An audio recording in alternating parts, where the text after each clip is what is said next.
Hello everyone. रखोरी GK में आप सभी का स्वागत है।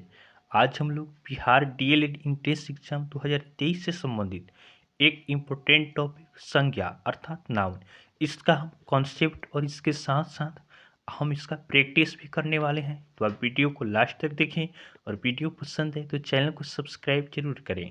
तो चलिए आज का क्लास हम स्टार्ट करते हैं।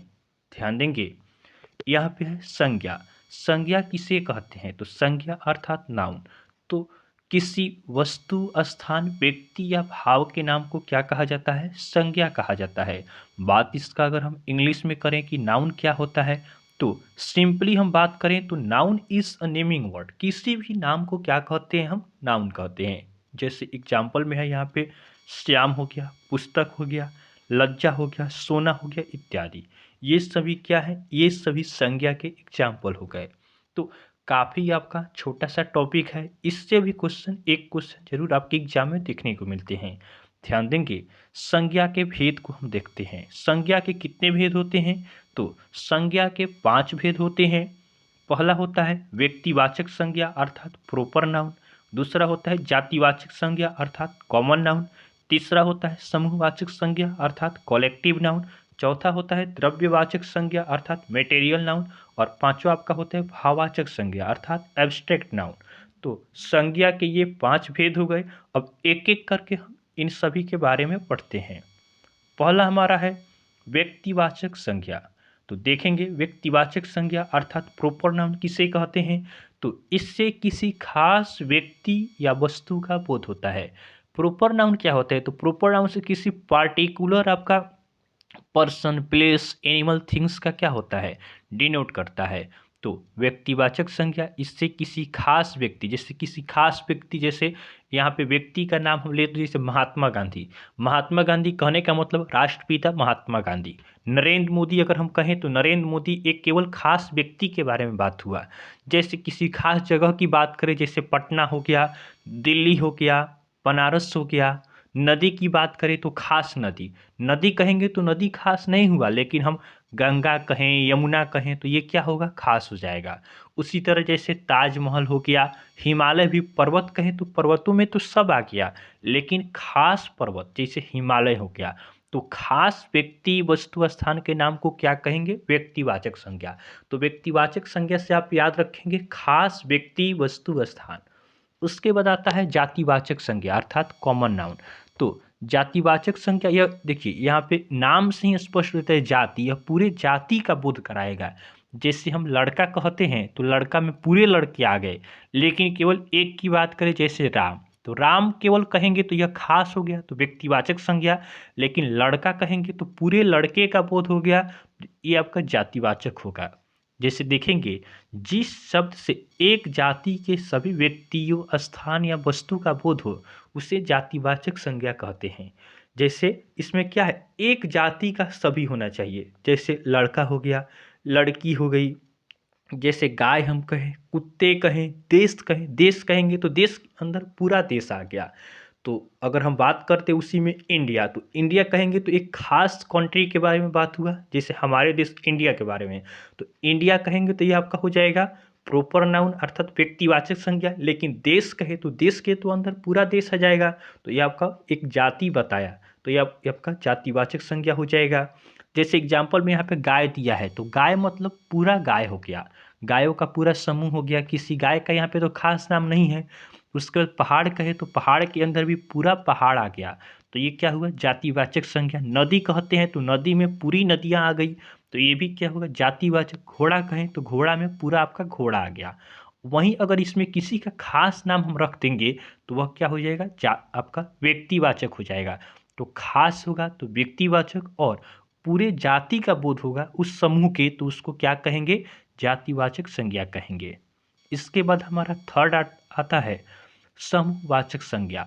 समूहवाचक संज्ञा देखेंगे, समूह, समूहवाचक से स्पष्ट है समूह के बारे में, तो इससे समूह अथवा समुदाय का बोध होता है। जैसे सेना हो गया, सेना का समूह इसमें हो गया, सभा हो गया, कोई मीटिंग हो गया, झुंड हो गया, दल हो गया, यह क्या होगा? यह आपका हो गया समूहवाचक संज्ञा। समूहवाचक संज्ञा समूह की ही हमेशा बात करेगा। इसके बाद हमारा आता है द्रव्यवाचक संज्ञा। द्रव्यवाचक संज्ञा अर्थात द्रव्य, इसमें देखिएगा द्रव्य से संबंधित हो गया, जैसे दूध, चांदी, घी, चावल, पानी, ये सब क्या हो गया, द्रव्य हो गया। इससे किसी द्रव्य या धातु का बोध होता है। इसमें सोना, चांदी, बाल, चावल, धान, ये सभी द्रव्यवाचक संज्ञा के अंतर्गत आते हैं। यहाँ पे एग्जाम्पल भी है, दूध हो गया, इसमें तेल हो गया, मान लीजिए चीनी हो गया, घी हो गया, चावल हो गया, ये सभी क्या हो गए, द्रव्यवाचक संज्ञा हो गए। इसके बाद आता है भाववाचक संज्ञा। तो भाव, यह क्या बताता है, भाव बताता है। जैसे इससे किसी व्यक्ति या वस्तु के गुण, धर्म, स्वभाव इत्यादि का बोध होता है। यह क्या होगा, या किसी व्यक्ति का गुण बताएगा, उसका धर्म बताएगा, स्वभाव बताएगा। जैसे मान लीजिए कोई बच्चा नटखट है, तो उसको क्या कहेंगे, वो नटखट है तो नट्टी है, तो वो उसका स्वभाव बताता है। जैसे बुढ़ापा हो गया, उसके बाद आपका ईमानदारी हो गया, तो ये किसी व्यक्ति के बारे में बताता है। जैसे मिठास हो गया, यह किसी वस्तु का बताता है कि कोई चीज़ मीठा है, खट्टा है। सुंदरता हो गया, ये सभी क्या है, भाव बता रहा है कि कोई व्यक्ति या कोई वस्तु कैसा है, तो इसको क्या कहेंगे, भाववाचक संज्ञा कहेंगे। तो अब आप आसानी से समझ गए होंगे व्यक्तिवाचक संज्ञा किसको कहते हैं, तो खास व्यक्ति वस्तु को कहते हैं। उसके बाद जातिवाचक संज्ञा किसे कहते हैं, तो जातिवाचक किसी भी जाति के बारे में बात करेगा। समूहवाचक किसे कहते हैं, तो समूह आपका यह समूह के बारे में बात करेगा, जैसे हमने देखा सेना, सभा। उसके बाद द्रव्यवाचक संज्ञा का हमने बात किया, तो द्रव्यवाचक संज्ञा हो गया, यह किसी द्रव्य या धातु को बोध करता है। तो उसके बाद हमने भाववाचक संज्ञा देखा, यह किसी वस्तु के गुण, भाव बताता है। तो चलिए इस पे आधारित हम कुछ एग्जाम्पल करते हैं। जैसे यहाँ पे फर्स्ट क्वेश्चन है, बुढ़ापा शब्द में कौन सी संज्ञा है। तो बुढ़ापा क्या बताता है, किसी व्यक्ति का भाव बताता है या उसकी अवस्था बताता है कि व्यक्ति क्या है, युवा है, बुढ़ापा है। तो बुढ़ापा क्या हो जाएगा, यह किसी व्यक्ति का गुण बताता है, स्वभाव बताता है, उसकी अवस्था बताता है, तो इसे क्या कहेंगे, भाववाचक संज्ञा कहेंगे। अभी हमने पढ़ा है, तो ऑप्शन बी हमारा सही आंसर होगा। सेकेंड क्वेश्चन है, निम्नलिखित में से कौन सा शब्द व्यक्तिवाचक संज्ञा है। तो चलिए इसमें से चूज करना है व्यक्तिवाचक। तो आम, तो किसी आम कहेंगे तो इसमें पूरा आम आ गया, तो ये हो गया आपका जातिवाचक हो गया। नदी कहेंगे तो नदी में भी आपका पूरी नदियाँ आ गई, तो ये भी जातिवाचक हो जाएगा। देश कहेंगे तो देश के अंतर्गत भी आपका पूरा देश आ गया, तो ये भी जातिवाचक है। लेकिन महात्मा गांधी, महात्मा गांधी क्या है, यह व्यक्तिवाचक संज्ञा होगा। लेकिन क्यों होगा, तो यह किसी खास व्यक्ति के बारे में बताता है कि महात्मा गांधी। नेक्स्ट क्वेश्चन देखते हैं, कौन सा शब्द जातिवाचक संज्ञा नहीं है। इसमें से कौन सा जातिवाचक संज्ञा नहीं है, तो देखेंगे पहले है इसमें लड़की। तो लड़की के अंदर तो पूरे लड़कियां आ गई, तो ये आपका जातिवाचक होगा। बालक में भी पूरे बालक आ गए, तो ये भी क्या होगा, जातिवाचक होगा। गाय में भी पूरी गाय आ गई, तो ये भी जातिवाचक हो गया। लेकिन सुंदरता क्या है, सुंदरता किसी वस्तु की या किसी व्यक्ति का यह क्या बताता है कि वह सुंदर है या कुरूप है, तो यह गुण बताता है, क्वालिटी बताता है। तो यह क्या हो जाएगा, यह आपका भाववाचक संज्ञा। सुंदरता क्या होगा, यह भाव बता रहा है, तो यह भाववाचक संज्ञा आपका हो जाएगा। अगला प्रश्न है, पानी कौन सा संज्ञा है। तो पानी के बारे में तो हमने पहले ही आपको बात किया है कि दूध हो गया, पानी हो गया, सोना, चांदी, ये सभी द्रव्यवाचक संज्ञा होते हैं। तो हमारा सही आंसर क्या हो जाएगा, ऑप्शन डी हमारा सही आंसर होगा। नेक्स्ट क्वेश्चन देखते हैं, यमुना नदी कौन सी संज्ञा है। तो यमुना, देखिए केवल नदी रहता तो जातिवाचक संज्ञा हो जाता, लेकिन यहाँ पे यमुना है, किसी खास नाम के बारे में बताया जा रहा है, किसी खास नदी की बात हो रही है कि यमुना नदी।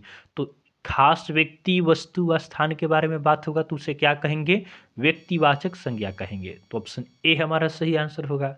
नेक्स्ट क्वेश्चन है, संज्ञा के कितने भेद हैं। तो संज्ञा के 5 भेद होते हैं, ऑप्शन डी हमारा सही आंसर होगा।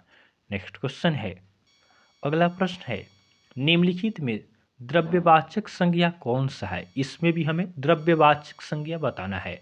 तो द्रव्यवाचक संज्ञा क्या होगा, अच्छाई तो आपका क्या हो गया, ये आपका भाव बता रहा है, भाववाचक संज्ञा हो गया। पर्वत में पूरा पर्वत आ गया, जातिवाचक संज्ञा हो गया। सीता क्या हो गया, सीता एक खास नाम है, तो ये आपका व्यक्तिवाचक संज्ञा हो जाएगा। चांदी क्या है, चांदी आपका द्रव्यवाचक संज्ञा होगा। हमने बताया है चांदी, सोना, चावल, गेहूं, पानी, दूध, ये सभी क्या होते हैं, द्रव्यवाचक संज्ञा होते हैं। आज का हमारा लास्ट क्वेश्चन है, निम्नलिखित में से जातिवाचक संज्ञा कौन है। इसमें हमें जातिवाचक बताना है। तो पटना तो किसी खास जगह का नाम है, तो पटना क्या हो जाएगा, ये आपका व्यक्तिवाचक संज्ञा हो गया। सुंदरता क्या है, सुंदरता यह किसी व्यक्ति क्वालिटी बता रहा है, भाव गुण बता रहा है, तो ये आपका भाववाचक संज्ञा हो गया। राधा भी खास नाम है, तो राधा क्या हो जाएगा, यह भी आपका व्यक्तिवाचक संज्ञा हो जाएगा। लेकिन गाय है, तो गाय से पूरे गाय जाति का बोध हो रहा है, तो यह क्या हो जाएगा, जातिवाचक संज्ञा हो जाएगा। तो यह काफ़ी आपका आसान टॉपिक था, लेकिन बच्चे इसको आसानी के चक्कर में छोड़ देते हैं, इसका प्रैक्टिस नहीं करते हैं और एग्जाम में जाकर फंस जाते हैं। तो अगर आप इसको अच्छा से पढ़ लेते हैं तो इससे बाहर एक भी क्वेश्चन आपको देखने को नाउन से नहीं मिलेगा। तो आपको वीडियो अच्छा लगा हो तो आप वीडियो को लाइक करें, चैनल को सब्सक्राइब करें तथा अपने फ्रेंड के साथ ज़रूर शेयर करें। तो चलिए आज के लिए हम इतना ही रखते हैं, फिर नेक्स्ट वीडियो में आपसे मिलेंगे, तब तक के लिए धन्यवाद।